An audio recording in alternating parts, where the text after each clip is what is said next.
नमस्कार दोस्तों, स्वागत है आपका अपने चैनल हिंदी एग्ज़ाम में। हिंदी एग्ज़ाम परिवार में आपका स्वागत है। मैंने आपको हिंदी वर्णमाला की सभी प्रैक्टिस थ्योरिकल करा दी हैं, जो आज हम हिंदी वर्णमाला की ऑब्जेक्टिव टाइप की वीडियो लेकर आए हैं। जो आपको पढ़ाया है उसको पढ़कर आप ऑब्जेक्टिव टाइप के प्रश्न आसानी से कर सकते हैं और यह वीडियो आपके लिए बहुत ही महत्वपूर्ण है। आपने इस प्रकार के प्रश्न लगा लिए तो आप हर प्रकार के एग्ज़ाम को क्वालिफाइड करने में काफ़ी आसानी होगी। यह चैनल मैंने आपके लिए बिल्कुल निःशुल्क बनाया है, जो मैं हिंदी एग्ज़ाम परिवार की तरफ से बिल्कुल फ्री निःशुल्क शिक्षा दे रहा हूँ। जो शिक्षा से वंचित हैं, जिनके पास निःशुल्क शिक्षा नहीं पहुँच पा रही, तो आप इस चैनल को सब्सक्राइब कर हमारी तरफ से निःशुल्क शिक्षा प्राप्त कर सकते हैं आसानी से। चलो वीडियो शुरू करते हैं। पहला ही क्वेश्चन है, जिसमें निम्नलिखित में से कौन सा मूल दीर्घ स्वर है। आप इसका उत्तर कमेंट बॉक्स में दे सकते हैं। मैं इसके लिए 10 सेकंड रुकूंगा।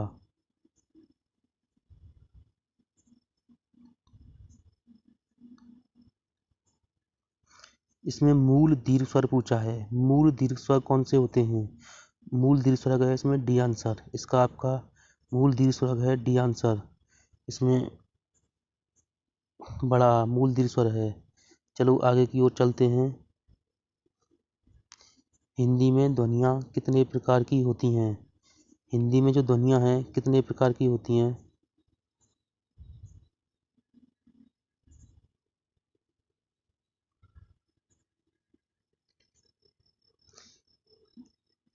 इसका ए आंसर है। हिंदी में जो ध्वनियाँ हैं 2 प्रकार की होती हैं। चलो आगे चलते हैं। मात्रा के आधार पर स्वर कितने प्रकार के होते हैं?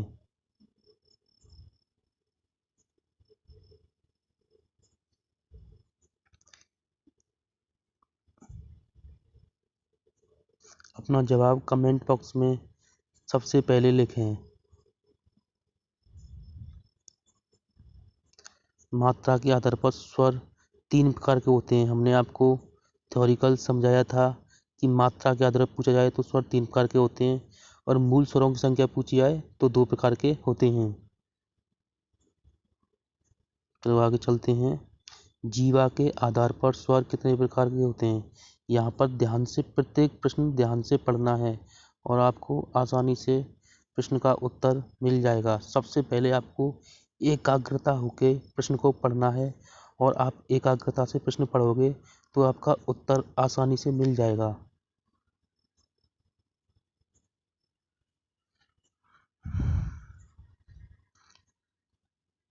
जीवा के आधार पर स्वर कितने प्रकार के होते हैं? 3 प्रकार के होते हैं। अग्रस्वर, मध्य स्वर और पश्च स्वर। और आप अच्छे से प्रश्न को याद कर लेना। जो मैं करा रहा हूँ इन्हीं में से आपके एग्जाम में 100% मिल ही जाएगा आपको प्रश्न।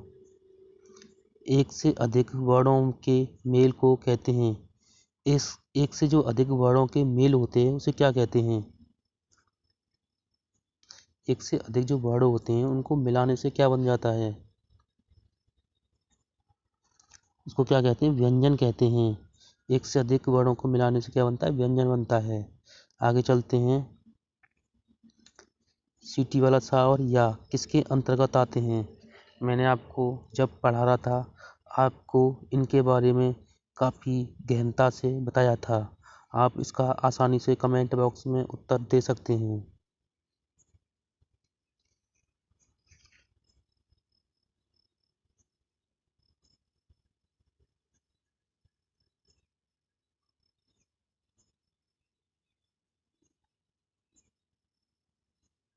ये किसके अंतर्गत? तालु के अंतर्गत आएंगे। चलो आगे चलते हैं। जिनका उच्चारण स्वतंत्रता से होता है और वे व्यंजन के उच्चारण में सहायक होते हैं क्या कहलाते हैं? प्रत्येक प्रश्न एकाग्रता से होकर पढ़ना है। आप हर प्रश्न का उत्तर आसानी से दे सकते हैं। आप लुकुर ना करें प्रत्येक प्रश्न में। ये लुकुर ही आपको हर एग्जाम से पीछे खींच लाएगी। आपको एकाग्रता से और ध्यान से हर प्रश्न करना है। जिनका उच्चारण स्वतंत्रता से होता है और जो व्यंजन के उच्चारण में सहायक होते हैं क्या कहलाते हैं? आपको पता ही है, स्वतंत्रता से होगा तो क्या होगा? स्वर होगा। स्वर एकदम स्वतंत्र होते हैं, किसी पर आश्रित नहीं होते हैं। हमने जब पढ़ाया था आपको इसके बारे में काफी बताया था ध्यान से।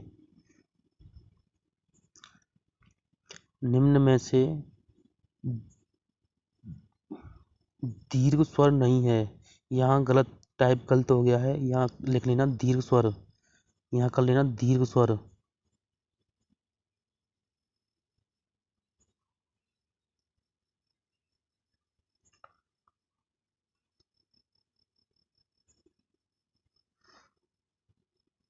दीर्घ स्वर कौन से होते हैं ये लिख लेना। जवाब दीजिए कौन सा दीर्घ स्वर नहीं है इसमें से?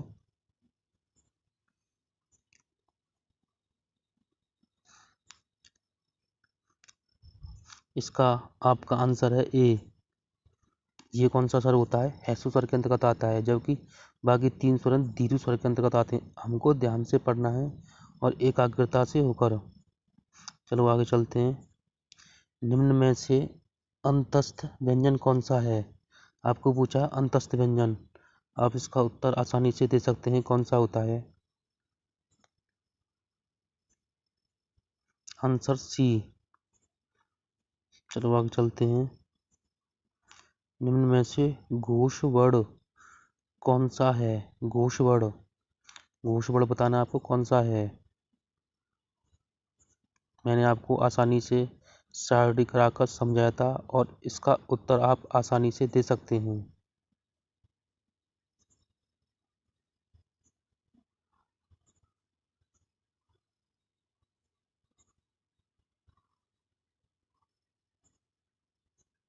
बताइए, समय नहीं है यहाँ पर।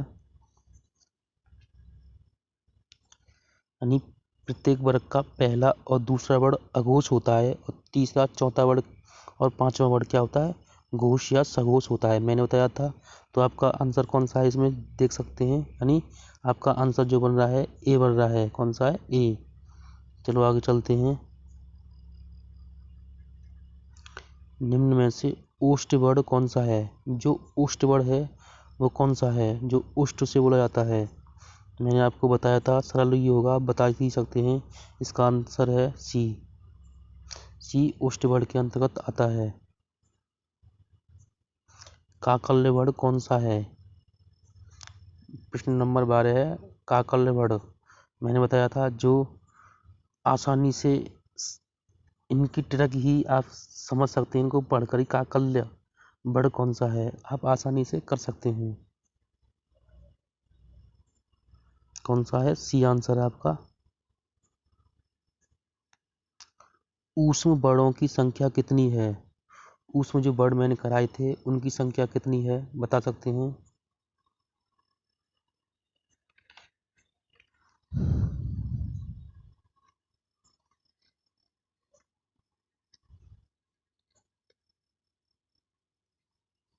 तो आपका उत्तर कौन सा है? सी।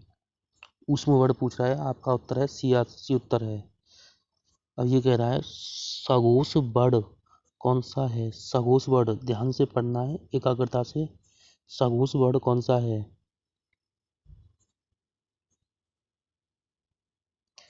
यानी आपका उत्तर है सी।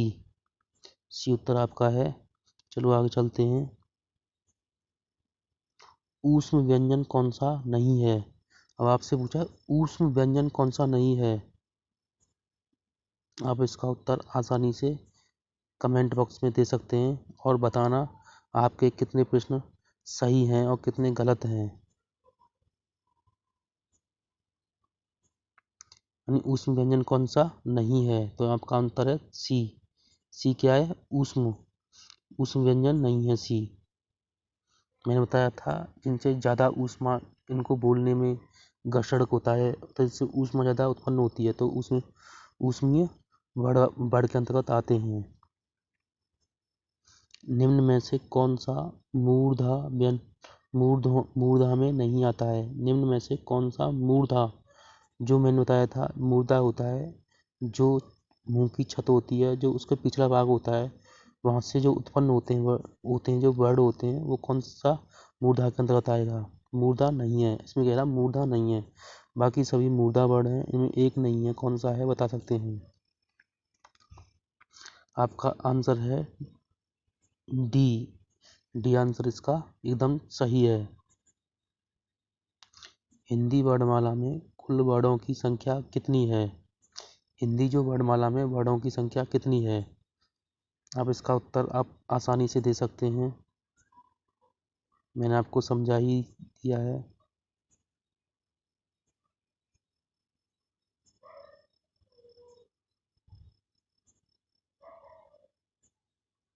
इनकी संख्या कितनी है? 52। आंसर है सी। चलो आगे चलते हैं। अर्धविभ्रत स्वर कौन सा है? आप यहाँ पूछा है आपको अर्धविभ्रत स्वर कौन सा है? अर्धविभ्रत स्वर पूछा है आपको, आप आसानी से इसका उत्तर दे सकते हैं। इसके अंतर्गत टी आंसर है इसका। देख लेना आप कि सभी महाप्राण वर्ण कौन से हैं? सभी जो महाप्राण वर्ण हैं वो कौन से हैं? महाप्राण वर्ण पूछा है आपको, ध्यान से बताना। मैंने आपको एकदम सारणी से और अच्छे प्रकार से समझाया था, जो आप कभी भी इसको भूल नहीं सकते।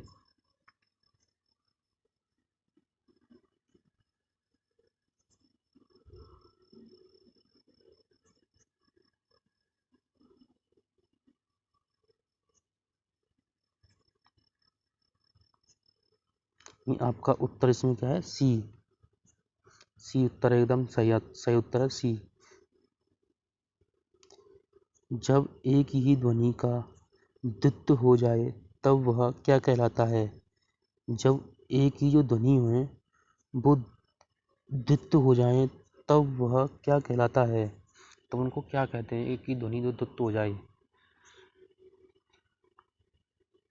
वीडियो को लाइक करना, क्योंकि हमें लाइक करने से मोटिवेशन मिलता है। अपने दोस्तों को भी शेयर करना, जिससे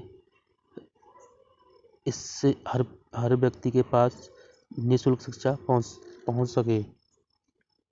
और चैनल को सब्सक्राइब करना ना भूलना।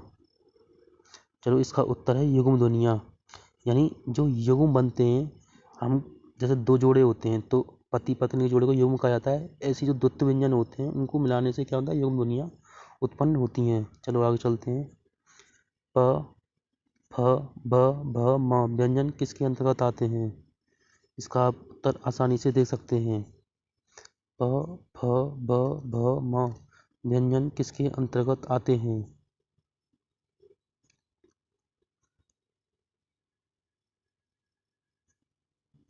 मैंने आपको आसानी से बताया था। नहीं, किसके अंतर्गत आएंगे ये? आंसर है आपका बी, ओष्ठ। ओष्ठ के अंतर्गत आते हैं। हमने आपको 50 क्वेश्चन रखे हैं आपके लिए। अभी काफ़ी कम समय है, जल्दी जल्दी करते हैं, नहीं तो वीडियो लंबी हो जाएगी। दो व्यंजन एक साथ मिलते हैं क्या कहलाते हैं?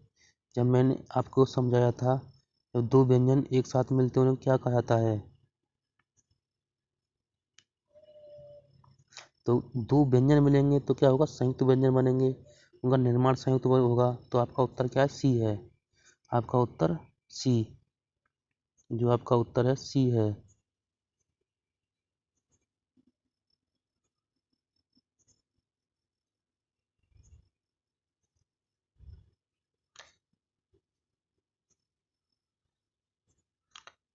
स्पर्श व्यंजन कंठ ध्वनियाँ, स्पर्श व्यंजन कंठ ध्वनियाँ अघोष वर्ण और महाप्राण वर्ण कौन सा है?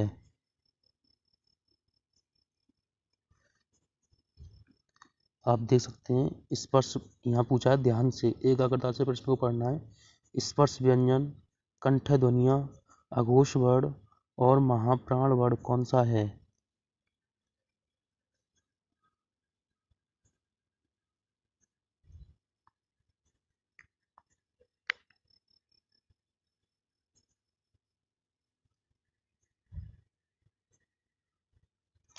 स्पष्ट नजर आ रहा है आपको, आराम से आप कर सकते हैं।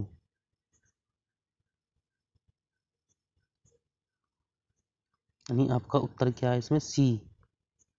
आपका उत्तर है सी यानी ख। यानी प्रत्येक वर्ग का पहला और दूसरा स्पर्श व्यंजन तो इसमें सभी हैं, और कंठ है जो यानी पहला वर्ग कौन सा? क वर्ग। का में कौन सा आएगा? क और खा ग, घ क ख ग ये आएंगे। 5 वर्ड आते हैं और अन्य और बढ़ाते हैं। अघोष वर्ण आपको पहचानना है, पहला दूसरा वर्ण। महाप्राण वर्ण, अल्पप्राण, महाप्राण, ऐसे आपको सारणी बनानी है, उस प्रकार से आप आसानी से कर सकते हैं। यहाँ कह रहा है 24वां प्रश्न है, दंतोष्ठ ध्वनि कौन सी है? कौन सी दंतोष्ठ ध्वनि कौन सी है? दांत प्लस ओष्ठ से बोली जाती है दंतोष्ठ। यहाँ दंत प्लस ओष्ठ ध्वनि पूछी है। आप ध्यान से पढ़कर प्रश्न का उत्तर कमेंट बॉक्स में आसानी से दे सकते हैं। तो आपका उत्तर है डी। हिंदी के जिन वर्णों का उच्चारण करते समय केवल सांस का प्रयोग होता है, मैंने आपको जब आसानी से पढ़ाया था, इसका उत्तर है अघोष वर्ण। केवल सांस का प्रयोग होता है तो किसके अंतर्गत आएंगे? अघोष वर्ण के अंतर्गत। निम्न में से कौन दीर्घ स्वर है? निम्न में से कौन दीर्घ स्वर है? आप आसानी से इस प्रश्न का उत्तर दे सकते हैं। यहाँ पूछा दीर्घ स्वर, ध्यान से प्रश्न पढ़ना है, कुछ भी गलत हो सकता है आपकी लोकल लोकर से, ध्यान रखना प्रश्न में। आपका उत्तर है ए। ए क्या है? दीर्घ स्वर के अंतर्गत आएगा। अनुस्वार किसका कार्य करता है? अनुस्वार जो है किसका कार्य करता है? यहाँ आपको ध्यान से प्रश्न का उत्तर देना है। अनुस्वार है जो किसका कार्य करता है?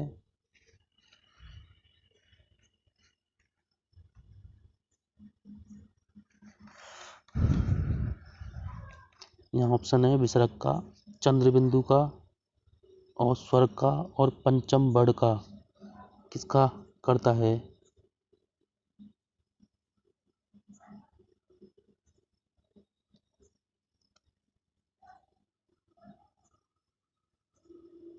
यहाँ ये किसका किसका करेगा? इसका उत्तर है पंचम वर्ड का।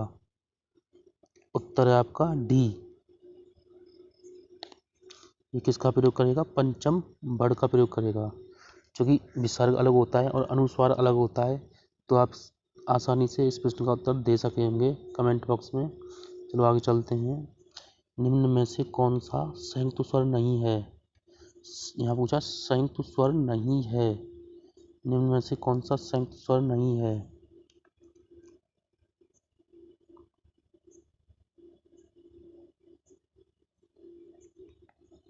ध्यान से आपको प्रश्न पढ़ना है और उत्तर देना है। संयुक्त स्वर पूछा नहीं है। हमें पता है 4 संयुक्त स्वर होते हैं, तो आपका उत्तर है डी। ये संयुक्त स्वर के अंतर्गत नहीं आएगा। निम्न में से कौन दंत्य वर्ण नहीं है?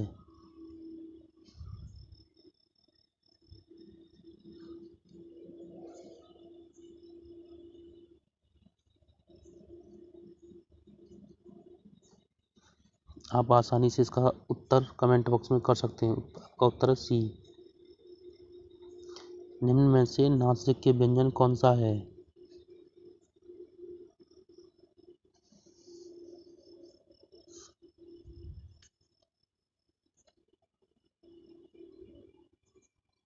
नासिक व्यंजन कौन सा है?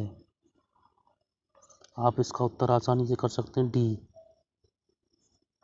अयुग्म भाव वर्णों की संख्या कितनी होती है? मैंने आपको समझाया था, ये एग्जाम में कई बार पूछा भी गया है। तो इनकी संख्या कितनी होती है कमेंट बॉक्स में जल्दी से कर सकते हैं। आपका आंसर है सी। निम्न में से कौन सा वृत्तीयमुखी स्वर है? यानी मैंने बताया था वृत्तीयमुखी स्वर कौन कौन से होते हैं।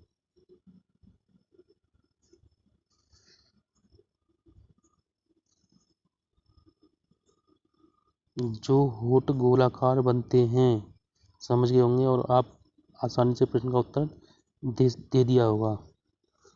आपका उत्तर है सी। निम्न में से मध्य स्वर कौन सा है?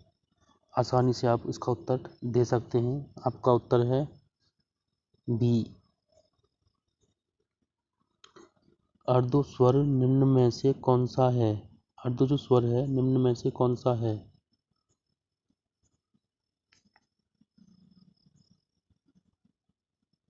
आपका उत्तर है डी। भाषा की सबसे छोटी इकाई कौन सी है? आप इसका आसानी से प्रश्न का उत्तर दे सकते हैं। भाषा की सबसे छोटी इकाई कौन सी है?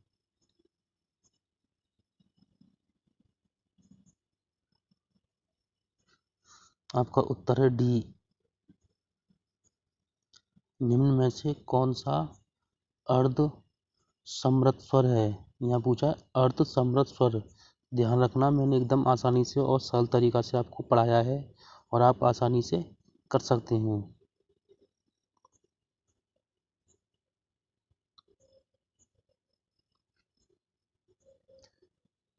तो आपका उत्तर है ए। निम्न में से कौन सा कंठतालव्य व्यंजन है? निम्न में से कौन सा कंठतालव्य व्यंजन है?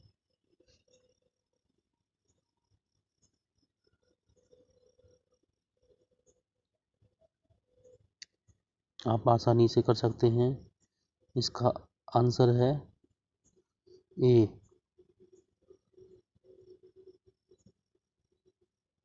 अर्थ की दृष्टि से भाषा की सबसे छोटी इकाई कौन सी है? हाँ, प्रश्न को एकाग्रता से पढ़ना, मैं आपसे बार बार कह रहा हूँ। लुकुर लुकुर आपकी यह गलती आपको ले डूबेगी। अर्थ की दृष्टि से भाषा की सबसे छोटी इकाई कौन सी है? तो आपका उत्तर है सी। निम्न में से कौन सा संयुक्त व्यंजन नहीं है? यहाँ संयुक्त व्यंजन नहीं है, इस पर फोकस करना है आपको, नहीं पर। जो नहीं है इस पर आपको ध्यान से फोकस करना है, नहीं है। तो आपका उत्तर है सी। सी क्या है? संयुक्त व्यंजन के अंतर्गत नहीं आएगा। निम्न में से कौन सा कंठोष्ठ वर्ण है? कंठ प्लस ओष्ठ वर्ण पूछा है आपको, बता सकते हैं आसानी से। कंठोष्ठ, कंठ प्लस ओष्ठ, कंठोष्ठ। मैं बार बार आपके लिए प्रश्न पढ़ रहा हूँ, आप आसानी से कर सकते हैं। आपका उत्तर है ए। निम्न में से स्पर्श संघर्षी व्यंजन कौन सा है? यहाँ ध्यान से पढ़ना है, स्पर्श संघर्षी व्यंजन कौन सा है? आसानी से पढ़कर अपना जवाब कमेंट बॉक्स में लिख सकते हैं। तो आपका उत्तर है बी। निम्न में से द्वितीय व्यंजन कौन सा है? द्वितीय व्यंजन है, मैंने आपको काफ़ी समझाया था और आपको कोई परेशानी नहीं होगी, आसानी से कर सकते हैं। तो आपका उत्तर कौन सा है? सी है। हिंदी वर्णमाला में स्वरों की कुल संख्या कितनी है? मैंने आपको बताया था कुल आ जाए या कुछ भी आ जाए तो आपको उत्तर क्या करना है? डी।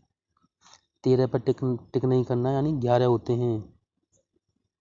ला किस प्रकार की ध्वनि है? ला किस प्रकार की ध्वनि है?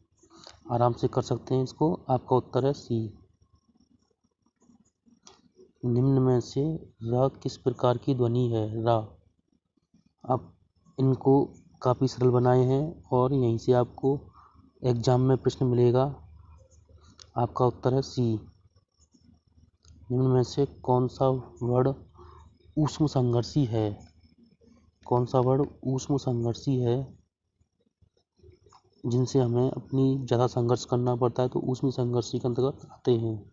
तो आपका उत्तर कौन सा है आप आसानी से कर सकते हैं। ऊष्म और संघर्ष यानी सी आपका उत्तर है। हिंदी शब्दकोश में ख का क्रम किसके बाद आता है? हिंदी शब्दकोश में ख का क्रम किसके बाद आता है? कर सकते हैं, आसानी से इसका उत्तर दे सकते हैं कमेंट बॉक्स में। मैं यहाँ लिखता हूँ, ए है इसका छ, बी च, सी त्र और डी क। आपने इसका उत्तर दे दिया हुआ, उत्तर है डी। हिंदी वर्णमाला में व्यंजनों की संख्या कितनी है? मैंने आपको बार बार समझाया था, व्यंजनों की संख्या कितनी होती है? 33। निम्न में से कौन सा अमानक वर्ड है?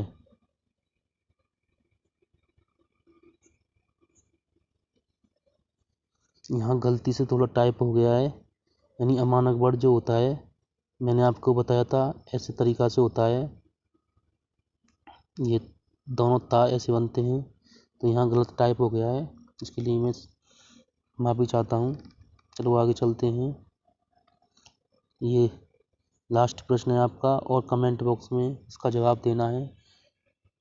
निम्न में से घोष वर्ड है। आपको इस प्रश्न का जवाब कमेंट बॉक्स में लिखना है। मैं आपके कमेंट बॉक्स चेक करूँगा और